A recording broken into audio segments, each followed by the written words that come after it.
Shalom saudara sekalian, salam sejahtera dalam kasih Tuhan kita Yesus Kristus. Kebenaran hari ini 31 Maret berjudul mengubah diri. Mengubah diri. Pada dasarnya setiap orang bertanggung jawab sebagai pengubah diri, dirinya sendiri. Setiap orang menciptakan sejarah bagi dirinya sendiri. Bukan sejarah dalam hidupnya. Ya. Bukan saja sejarah dalam hidupnya selama ia ada di dunia, melainkan juga menciptakan sejarah hidupnya dalam kekekalan.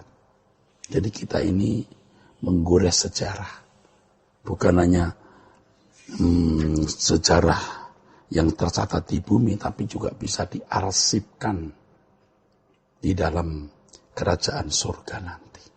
Ibarat sebuah buku sejarah, masing-masing individu menoreh tinta di buku kehidupannya masing-masing. Sebuah sejarah yang memiliki nilai permanen.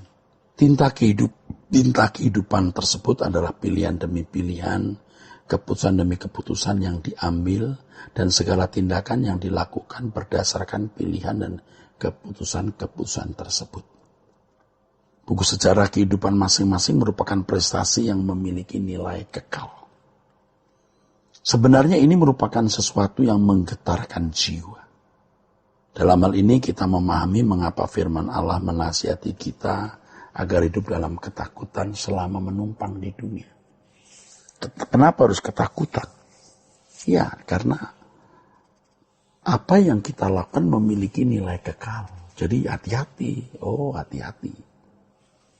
Ketakutan yang menciptakan sikap hati-hati itulah yang dimaksud dengan hidup dalam ketakutan selama menumpang di dunia. Jadi bagaimanapun keadaan hidup seseorang sangat ditentukan oleh dirinya sendiri, sebab manusia telah diberi kehendak bebas untuk menentukan pilihan bebasnya. Apakah ia hidup dalam terang atau dalam gelap? Apakah membawa dirinya kepada kebinasaan atau kehidupan? Dalam hal ini kita menemukan keagungan makhluk manusia yang memiliki kehendak bebas untuk menentukan takdirnya sendiri, saudara-saudara. Ya. Allah memberi kebebasan kepada masing-masing individu untuk menentukan isi dari buku kehidupannya. Ya, Allah tidak meminjam tangan kita untuk menoreh atau menulis sejarah hidup. Kita yang menggunakan tangan kita sendiri menoreh, ya, menulis sejarah hidup kita. Jika tidak demikian, tidak ada realitas ganjaran berupa penghargaan atau hukuman, mahkota atau azab. Semuanya akan menjadi seperti sandiwara yang alur ceritanya telah ditentukan dan adegan demi adegan ditentukan oleh seorang sutradara. Jika tidak demikian maksudnya, ya. Semua harus dilukis oleh tangan sendiri, bukan Allah yang meminjam tangan kita lalu secara sepihak dalam kedaulatannya mengukir cerita. Kita yang mengukir sendiri. Ya. Jadi Allah memberi kebebasan kepada masing-masing individu untuk menentukan isi buku sejarah kehidupannya.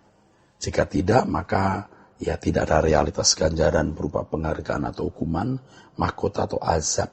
Semuanya akan menjadi seperti sandiwara yang alur cerita telah ditentukan dan adegan demi adegan ditentukan oleh seorang sutradara. Jika demikian, betapa beruntungnya yang memperoleh peran baik. Kalau begitu, dan yang peran buruk, betapa malangnya. Jika demikian, tidak bisa dihindari tuduhan bahwa Allah adalah Allah yang baik bagi mereka yang menerima kebaikan, dan sulit mengatakan Allah itu baik bagi mereka yang menerima peran buruk atau jahat. Suatu hari nanti setiap kita dapat membaca buku sejarah kehidupan kita masing-masing yang isinya ditentukan oleh masing-masing individu. Tidak ada orang yang bisa berdalih bahwa segala sesuatu itu terjadi bukan karena dirinya. Setiap orang akan memberi pertanggungan jawab tentang dirinya sendiri kepada Allah. Sebab kita semua harus menghadap tahta pengadilan Kristus, supaya setiap orang memperoleh apa yang patut diterimanya sesuai dengan yang dilakukannya dalam hidupnya ini. Allah memberikan kemampuan kepada masing-masing individu untuk mengubah hidupnya. Dalam kisah-kisah kehidupan tokoh-tokoh dalam Alkitab, Seharusnya ada hal-hal yang tidak perlu terjadi dalam kehidupan mereka yang akhirnya mendatangkan bencana bagi diri orang itu dan bahkan bagi keluarganya atau bagi orang lain. Seperti Kain bisa menghindarkan diri sebagai pembunuh. Itulah yang menyebabkan ia menjadi orang terbuang dan terasing dan tidak diberkati oleh Tuhan karena dia memilih untuk membunuh. Saul seharusnya tidak terlempar dari tahtanya, seandainya ia dengar-dengaran kepada Tuhan. Daud seharusnya tidak membuat dirinya terusir sementara waktu dari istana dan dipermalukan di depan umum, seandainya ia tidak mengambil Batsheba dan membunuh suami Batsheba, Uria. Hizkia seharusnya bisa tidak menjadi penyebab dirampasnya kekayaan istana dan perkakas bait Allah kalau seandainya ia menerima kematiannya. Tapi dengan ditambahkan usianya 15 tahun, ia malah berbuat kesalahan yang fatal. Yudas seharusnya bisa tidak menjadi pengkhianat. Seandainya ia tidak tergiur oleh uang. Dan banyak kisah lain yang menunjukkan bahwa sebenarnya mereka dapat menghindarkan diri dari bencana dalam hidup mereka. Hal ini bukan karena Allah menentukan atau menakdirkan mereka berbuat suatu kesalahan loh. Jika Allah yang menentukan kesalahan itu, kita tidak bisa mengatakan bahwa Allah adalah Allah yang adil. Tidak bisa dikatakan dia Allah yang baik dan bijaksana. Manusia diberi kemampuan untuk menjadi penggubah bagi dirinya sendiri. Bukan Allah yang menentukan. Allah dalam kedaulatannya menegakkan tatanan itu. Sebagai orang percaya kita bisa menjadi penggubah hidup, menjadi manusia rohani atau man of God berdasarkan atau bermodalkan anugerah yang Tuhan berikan. Ya. Atau kita menolak. Ketika Paulus oleh Elam Roh mengatakan bahwa orang percaya harus mengalami pembaharuan pikiran agar tidak serupa dengan dunia ini, hal itu dimaksudkan agar mereka menjadi penggubah bagi diri sendiri. Kalau tidak, yang terjadi adalah dunia yang menggubah mereka.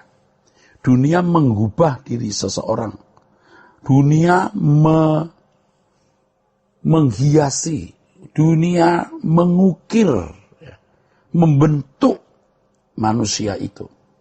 Mestinya kita yang membentuk diri kita oleh pertolongan Roh Kudus menjadi sosok yang indah, sehingga kita bisa menjadi orang yang suatu hari boleh bersama dengan Tuhan Yesus di kekekalan.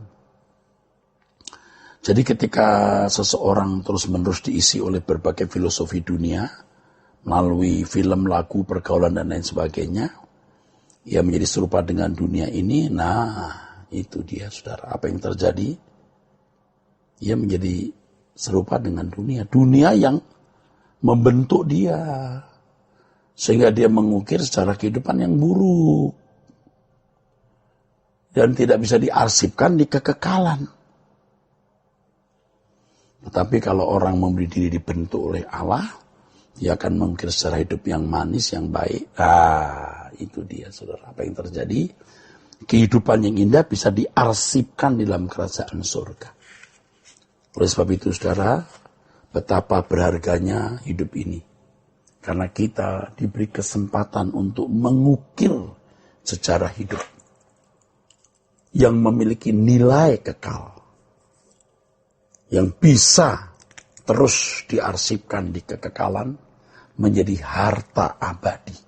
Nah, itulah yang disebut mengumpulkan harta di surga. Jangan sia-siakan kesempatan ini. Ya. Jangan sampai kita menyesal nanti. Mari kita gunakan waktu kita dengan baik. Kiranya kebenaran hari ini memberkati kita sekalian. Sola Gracia.